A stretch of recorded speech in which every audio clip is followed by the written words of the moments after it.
বলেছিলাম আওয়ামী লীগের ভবিষ্যৎ ভালো। আওয়ামী লীগের ভবিষ্যৎ ভালো কেন? গণ অভ্যুত্থান পরবর্তী শাসন ব্যবস্থা সুন্দর হওয়ার কথা ছিল, আওয়ামী লীগের চেয়ে সুন্দর হওয়ার কথা ছিল। তার পরিবর্তে চলছে মব, লুটপাট, হইলুট, নিয়োগ বাণিজ্য, বদলি বাণিজ্য। এই জন্য তো বাংলাদেশ শাসন মানে আমরা তো এই জন্য বাংলাদেশকে আমরা এখান থেকে বের করে নিয়ে আসি নাই।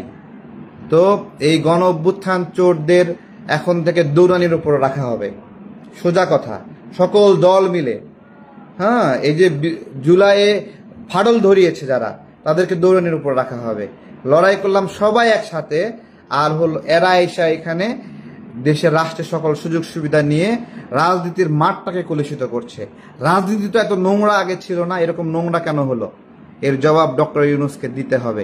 আওয়ামী লীগের যত লোক দেশ থেকে চলে গেছে, প্রত্যেকটা ডক্টর ইউনূসের প্রত্যক্ষ ইন্ধনে চলে গেছে এখান থেকে। প্রত্যেকটা লোক প্রত্যক্ষ ইন্ধনে এখান থেকে গেছে।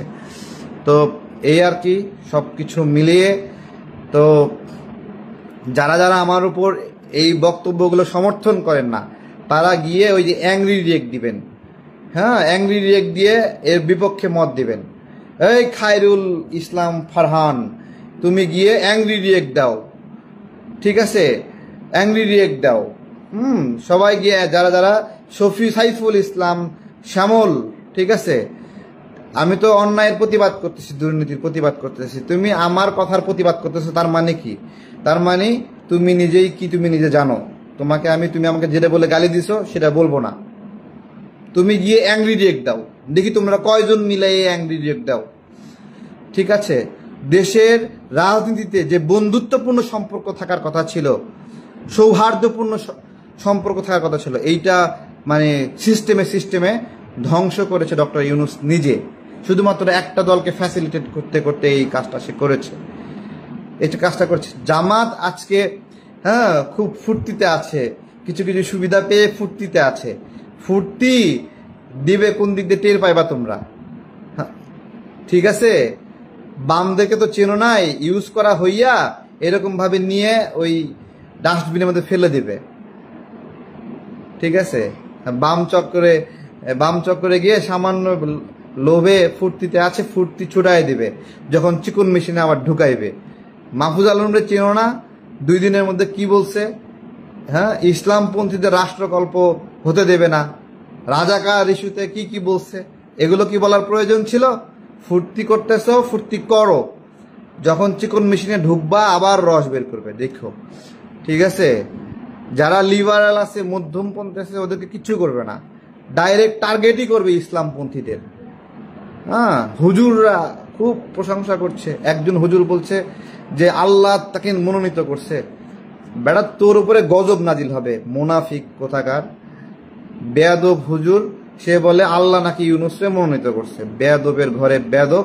ও শেখ মুজিবের সময়ও এরকম ভাবে বক্তব্য দিয়েছে। এইসব চাটুকার থেকে সাবধান থাকতে হবে, চাটুকার থেকে সাবধান। চাটুকার যারা জাস্ট কিছু কিছু মানুষ প্রত্যেকটা সময় ক্ষমতা দালালে রূপান্তরিত হয়।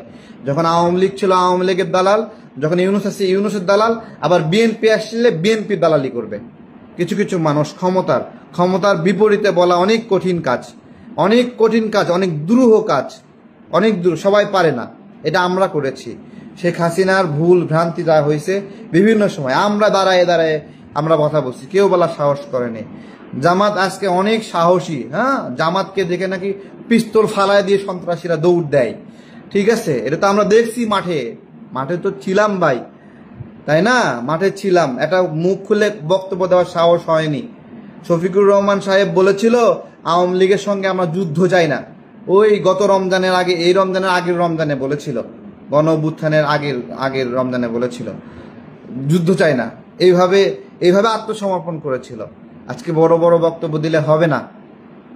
আমরা আমাদের জায়গা থেকে প্রতিবাদটা করছি, এখনো প্রতিবাদ করছি, এবং আমাদের প্রতিবাদের জায়গাগুলো এলোমেলো না, সুনির্দিষ্ট।